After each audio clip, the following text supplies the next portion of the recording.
The French spoken by the elderly individuals who never completed high school is impeccable when utilized for entertainment.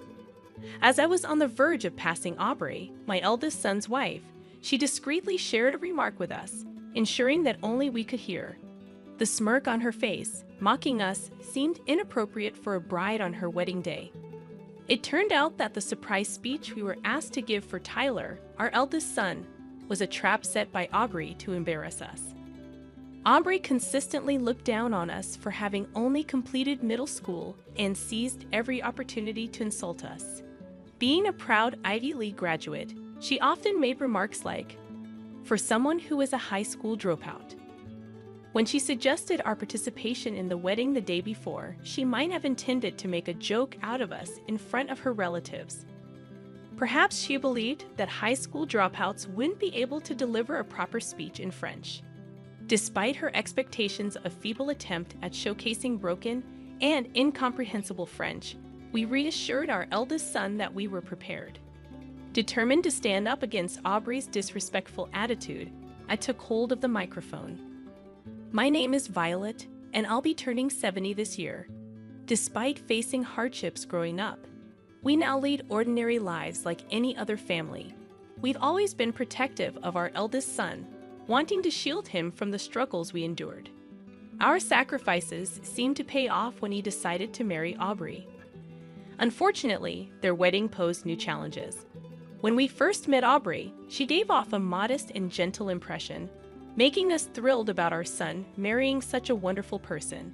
However, things changed when my husband began reminiscing about our son's past. He's always been smart, unlike us. Thanks to that, he even attended a state university. Aubrey interrupted with surprise. "Oh, so you two didn't go to a public university?" "No," I replied. "We didn't even finish high school. Due to family circumstances, we had to help out with the family business instead of attending school." Although there were circumstances we couldn't be proud of, we exchanged smiles at the behavior of my eldest son's wife. It's not like we didn't want to learn at school. Just like everyone else, nevertheless, we were proud of our home and didn't resent it. Well, hearing that someone only completed middle school is quite surprising, right? Absolutely, but I'm so glad that intelligence wasn't passed down to Tyler. What do you mean? Well, having in-laws who only completed middle school is truly like a black hen laying a white egg, huh? My eldest son's wife said with a slight smile. The atmosphere became tense in an instant. We couldn't say it was something to boast about, but both my husband and I exchanged glances at her blunt remarks. We were taken aback by her words, though my eldest son's wife seemed unfazed and even laughed, saying, "Oh, was that too difficult a term for high school dropouts?" Seeing her nonchalant smile, we were at a loss for words. Giving her the benefit of the doubt, we thought perhaps she meant no harm and bit back our words. However, my eldest son's wife's words and actions were nothing short of disdain, as if she was simply looking down on us. She must have thought that because of the term high school dropouts, we were pitiable, uneducated in-laws. From then on, her attitude became increasingly terrible, making spiteful comments at every opportunity. "You two married quite young, didn't you? Because you had nothing better to do." That's not true. We got to know each other well and then got married. It must have been a time when you could choose who you loved. But ending up with another high school dropout means you could only get someone on your level, right? Aubrey said with a mocking smile, her words dripping with malice. Despite her terrible behavior, both my husband and I repeatedly warned her, yet she didn't seem to listen, acting as if we were arrogant despite our lack of formal education.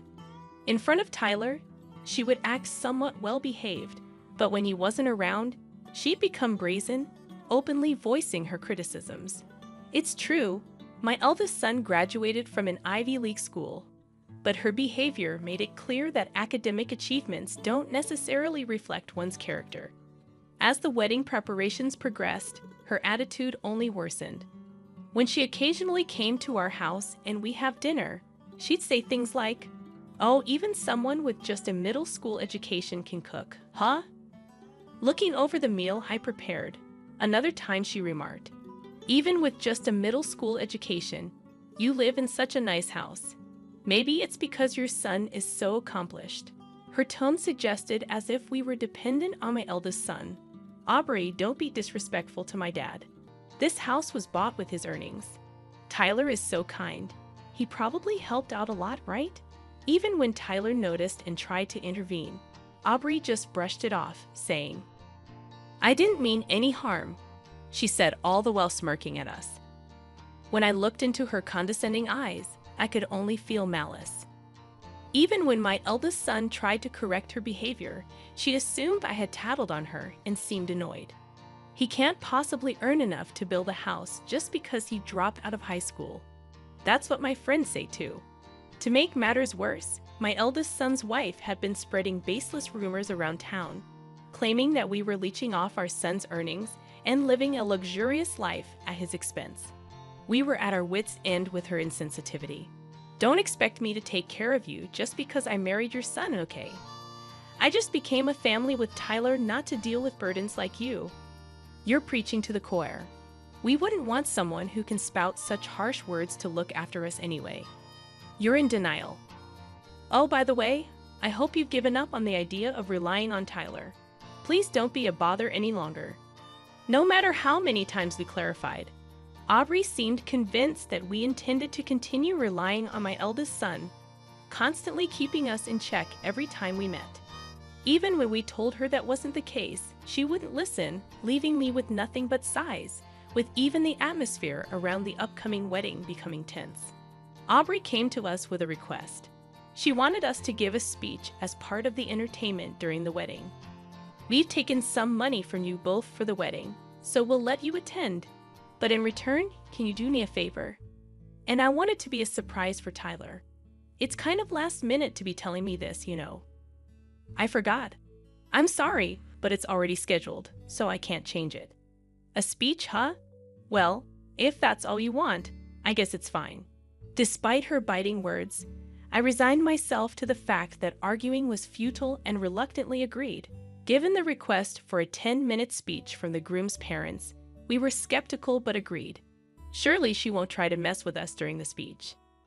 Just as I had that thought, upon hearing my response, Aubrey narrowed her eyes and grinned cheekily, saying, "Great, so I'll need the speech in French tomorrow." French? Why on earth?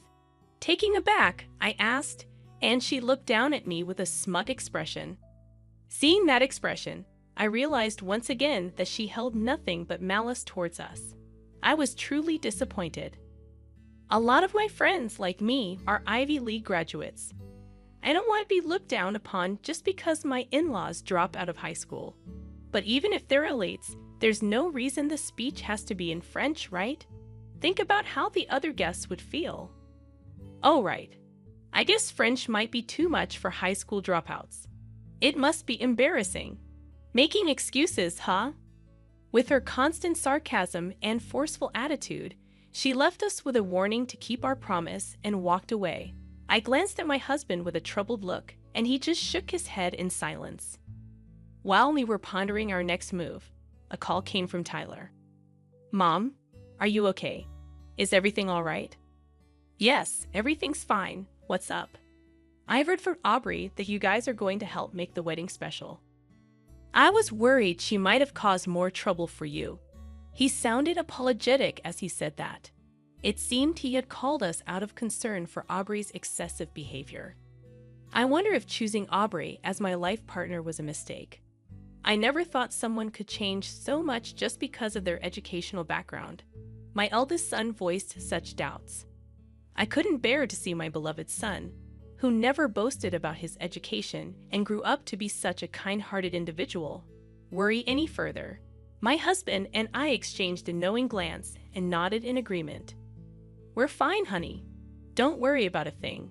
Just look forward to the wedding," we reassured him. With that, we began preparing our speech, determined to show Aubrey what we were made of. We headed to the wedding venue the following day. On the wedding day, everything seemed to be going smoothly except for the occasional glances and sneers from Aubrey's friends seated at her side. Even when we ran into them in the corridor, they purposely bumped into my shoulder without even a simple greeting. Without apologizing, they moved on, wearing scornful smiles, which made me think they'd probably been hearing things about us from Aubrey. "Are you okay, Violet?" "Yes, I'm fine." I could guess what they'd been told, but even then, these were very rude individuals. For being first-time acquaintances, their very character was questionable. If I was considered the bad apple in the lot, they surely were no better. I straightened my posture and sighed deeply, waiting for the right moment to fight back. Now we have a surprise speech from the groom's parents. At the lively announcement, my husband and I looked up. My eldest son looked shocked, while beside him, Aubrey sneered at us with a smirk that seemed entirely out of place for a bride. The French of old folks who dropped out of high school is perfect for entertainment. My eldest son's wife whispered just loud enough for us to hear as we passed by. I had half a mind to slap that smug face, but I held back and accepted the microphone. Taking a brief moment to collect myself, I began my speech. "First, let me share a little about us." The moment I started, I saw from the corner of my eye that Aubrey's eyes went wide in surprise. She probably was looking forward to hearing a disappointing speech from the grandparents in broken French. While we may not have native-like fluency, it seems we more than shattered her expectations. My husband, sitting next to me, went on to even show off several other foreign languages, not just French. Seeing Aubrey's wide-eyed, stunned expression, I couldn't help but smirk. How can you deliver such a speech? It's weird considering you dropped out of high school. Please don't judge a book by its cover, or in this case, by one's education. I responded softly and continued my speech. I openly delivered the speech in French, discussing how my eldest son's wife disapproved of our educational background. I talked about her unexpectedly requesting this French speech just the day before and her demanding attitude, implying that if we were to attend the wedding, this was the least we could do. I even addressed her previous insults towards us. I actually had much more to say, but my speech was cut short due to a flustered interruption from Aubrey. Still, the murmurs and whispering in the crowd, coupled with the shocked look on Aubrey's face, made me feel that our revenge was complete. Sorry for that little commotion there. It was a surprise speech from the groom's parents. Thank you, and may I say, your pronunciation was impeccable. Did you study abroad? No, to our embarrassment, we dropped out of high school. Yes, it's true that we dropped out of high school. But in my case, it was to help out with the family business. My husband, although he too only completed middle school, managed to not only support his family, but also became the CEO of a successful company. He climbed his way up, working relentlessly, and even established his own company. Learning everything he needed on his own, not attending school was trivial to him. My husband and I met by chance through our work, and knowing the similar hardships I faced, he stepped in to assist with my family's business. Thank you so much for helping our family. I can't express my gratitude enough. If you're thankful, why not work with us? It would be reassuring to have someone who's faced the same challenges on board. That's how I started working at my husband's company and continued working even after we got married until my retirement. Since the company also had overseas operations, thankfully both my husband and I became fluent in French.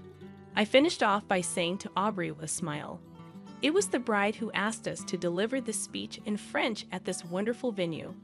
She set up this opportunity so that my husband and I, who only completed middle school, wouldn't be looked down upon by her and her highly educated friends, including those who graduated from prestigious universities like Harvard. From her reaction, even though she requested the speech in French, she probably couldn't fully understand it. Likely, she didn't grasp the entirety of our previous speeches either. Her earlier outbursts seemed to stem from her disdain for seeing us speak French fluently. As I waved cheerfully, Aubrey waved back timidly. Her usual sarcastic remarks were gone, and she remained silent and looked down for the rest of the event. The guests from my eldest son's wife's side seemed to have understood the speech much better than she did. Their smiles from moments ago instantly faded. Aubrey's parents appeared just as distressed, and the festive mood quickly shifted. After the ceremony, They rushed over to us, informing us about their professional ties with my husband's company. As we were about to leave the venue, they stopped us while forcefully making my eldest son's wife, who was still in her beautiful dress, apologize. They too apologized profusely. We desperately tried to calm them down. My daughter behaved very awful, and we are truly sorry. It's okay. Even in family, everyone's different. I had no idea. I did not see that coming. Well, I bet you never really listened to what I said. You were so proud, saying black hen lays a white egg. When I revealed what happened in front of her parents, they both turned beet red and glared at their daughter. The complexion of my eldest son's wife worsened even more. We'll make sure she reflects on her actions. We'll discipline her properly to ensure this doesn't happen again. That's fine. She's now a part of our son's family. She mentioned wanting to distance herself from us. To add insult to injury, my eldest son's wife finally had tears in her eyes. Her parents seemed pretty intimidating, but that's none of our business. Furthermore, I heard that even her friends had cut ties with her because they had believed the baseless rumors, saying we thought you had terrible in-laws with just a middle school education. She must have felt embarrassed for getting caught up in all that. Why is this happening to me? If Tyler had told me, none of this would have happened. I did tell you they had earning enough to build a house and didn't need any financial help. They even paid for all of my college tuition. Yeah, you never really listened to me either. With those cold words, Tyler turned his back on her. Though usually mild-mannered, Tyler was at his wits' end with this situation and was even considering divorce. Abandoned by her relatives, friends, and even by my eldest son, Aubrey found herself completely isolated. A few days after the ceremony, though seriously contemplating divorce, it seemed like they were still trying to work things out in their marriage. Abandoned by my eldest son, Aubrey seemed to work tirelessly as if she had transformed into another person. Violet, can we please let bygones be bygones and get along again? I don't recall us ever getting along in the first place. She seemed to be acting remorseful in front of Tyler, but toward us, she often came up close, pretending to apologize. Unfortunately, I'm the type to hold a grudge, so I pretended not to notice her intentions of trying to mend her relationship with my eldest son and our family, and I kept my distance. Who do you think was suggesting we should cut ties? Oh, come on, quit playing dumb and just help me out, will you? Always nagging, you're the most spiteful person. Why, thank you. You're trying to make a spectacle out of an old couple's French skills was quite a move as well. Not liking my retort, a frustrated Aubrey glared at me with her unapologetic attitude. Our relationship might indeed be severed soon. Even if it put her in a difficult position, I wondered where her high pride came from. She seemed to look down on us and was reluctant to reflect on her actions. Recently, a relative who had recorded the wedding sent us the footage. When it got to my speech, we clearly saw the surprised face of the bride and burst out laughing. You know, school isn't the only place to learn. Maybe I should try learning something new. Why not? Maybe I'll join you. We decided to head to a bookstore together to look for some study materials.